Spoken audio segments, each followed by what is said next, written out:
Okay, to all the anglers, today we are trying to get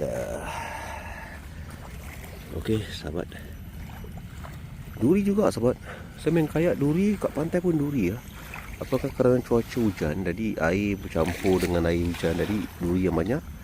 Saya kurang pasti mana yang sahabat tahu, situ komen Okay sahabat, kita releasekan dulu, nanti kita kas lagi sahabat. Okay, I will release this fish maybe for next anglers to catch lah.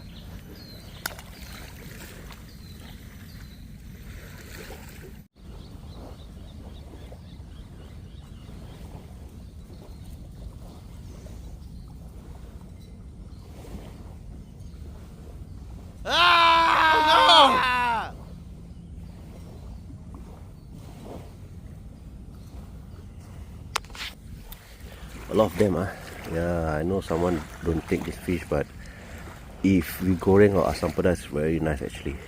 This is number 2 fish I got today. A lot of them, I don't know why, but at least we have some fun. Okay, release first. Here we go.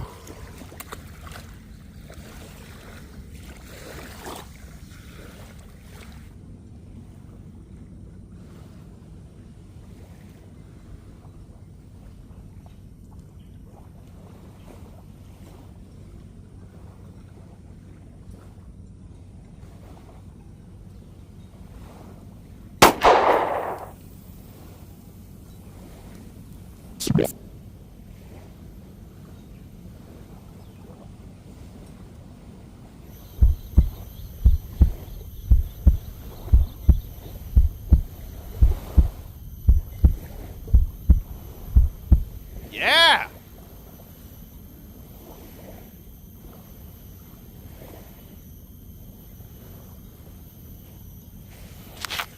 Alhamdulillah, akhirnya kita dapat juga gelama Okey, kasar juga sahabat. Alhamdulillah, akhirnya lah dapatlah juga gelama. Nampak tu, kasar tu dia.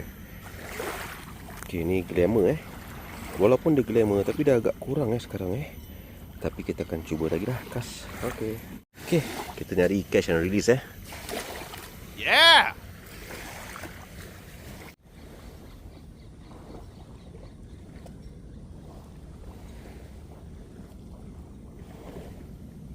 Oh, come on.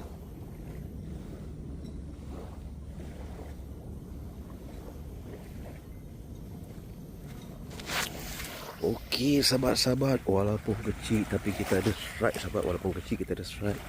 Okey, yang mana nak tahu ini ikan apa? Ini nama ikan keke Kalau buat umpan hidup pun memang mantap sahabat Ikan kering pun lagi sedap lah. Okey, kita akan releasekan juga.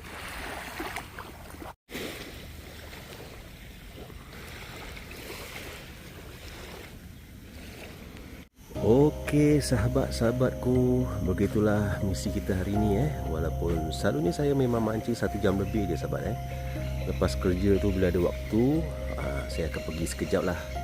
Beli umpan pun 1 paket tak habis sahabat.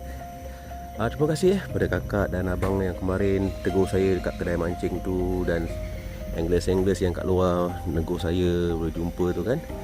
Terima kasih banyak-banyak. Apa lagi pada Abang Muhammad kita tu yang selalu berikan mesej, komen yang tak pernah terhenti-henti. Saya memang berterima kasih lah buat beliau dan kakak yang jumpa saya di kedai tu dengan abang. Terima kasih banyak-banyak.